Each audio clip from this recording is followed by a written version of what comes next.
kami dari mahasiswa Fakultas Manajemen Pendidikan Islam sebelumnya meminta izin kepada Bapak untuk memberikan kesempatan waktunya untuk diwawancara.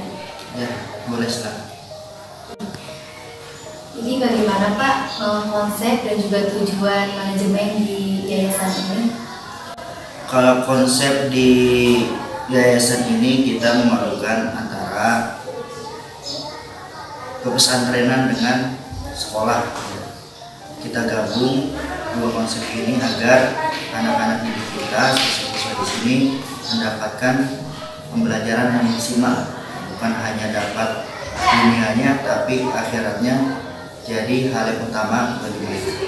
Kemudian tujuan dari lembaga ini, tujuan dari SMP Al-Latifah ini, sebagaimana visi misinya, yaitu visinya membentuk generasi Qur'ani yang berpengetahuan luas, berjiwa besar dan berakhlakul karimah.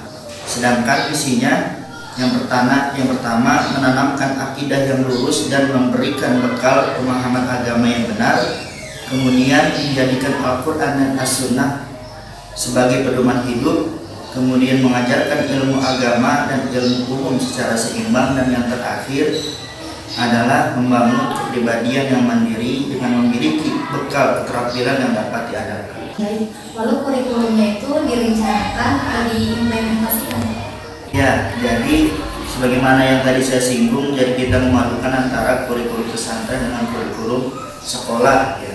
Jadi kita memadukan keduanya, kita menjadikan dua kurikulum ini sebagai fondasi yang kuat untuk pembelajaran siswa.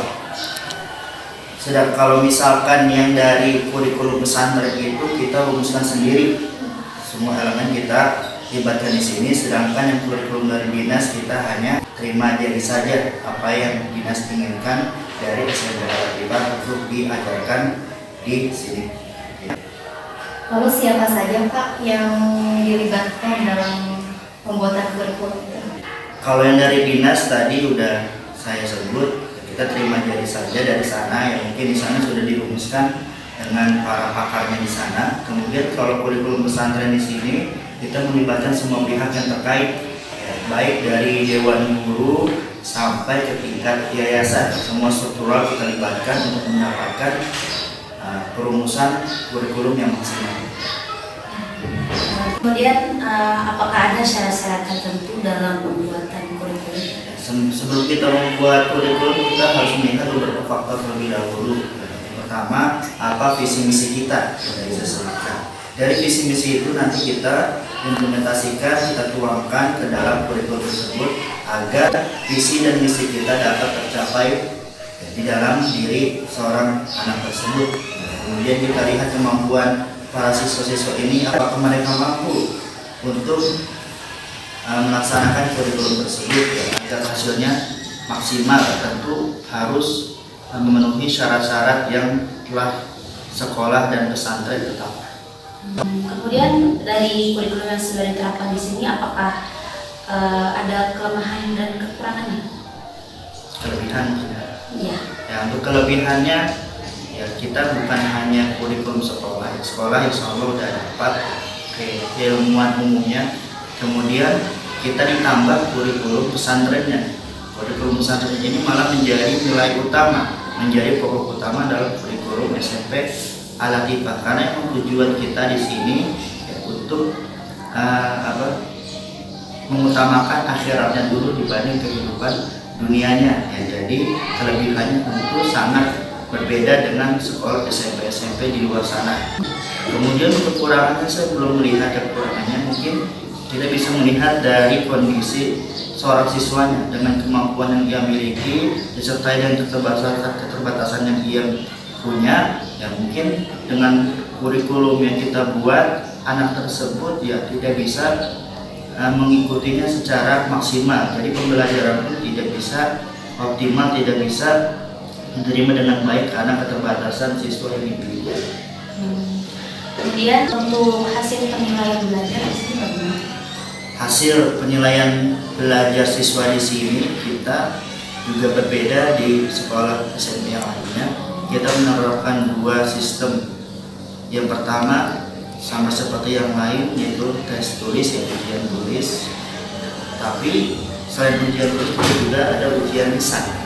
Sebelum ujian tulis mereka harus bisa menguasai pelajaran secara lisan, bisa menjawab secara lisan. Jadi bukan hanya jago menjawab di atas kertas, tapi juga bisa mengucapkan, bisa menggambarkan, bisa menjawab pertanyaan tersebut secara lisan. Kemudian kalau boleh tahu, bagaimana sih seharusnya melakukan manajemen kurikulum dan manajemen penilaian? Yang seharusnya sih ya, kita semua sudah tahu, orang-orang pendidikan juga sudah pada tahu. Yang pertama kali kita harus lakukan yaitu pertama perumusan. Nah, tadi udah kita singgung beberapa kali perumusan bagaimana membuat kurikulum tersebut. Ya, jadi bukan hanya perumusan, kita menuju langkah step selanjutnya yaitu pelaksanaan. Dari pelaksanaan tersebut nanti kita ada yang namanya evaluasi.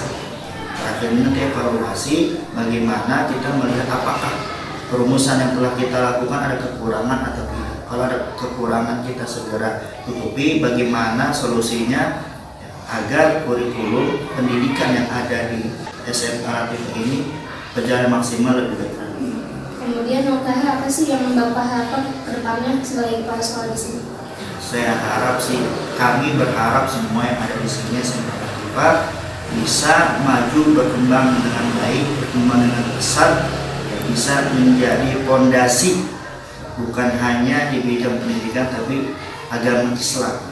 Kemudian bukan hanya di tingkat nasional, juga bisa bersaing di tingkat internasional, terkhusus di bidang agama dan akhlak.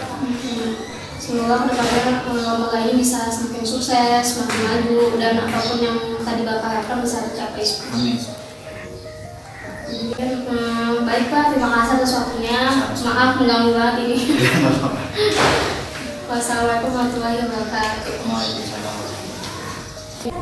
Baik, kami di sini akan menyimpulkan wawancara yang tadi. Jadi konsep dan tujuan di Yayasan Al-Latifah ini adalah konsepnya itu memadukan antara sekolah dan juga kepesantrenan. Nah, adapun untuk tujuannya itu sesuai dengan visi misinya. Nah, salah satunya itu membentuk generasi Qurani yang berakhlak mulia. Nah, adapun kurikulum di sini itu memadukan antara kurikulum sekolah dan juga kurikulum pesantren.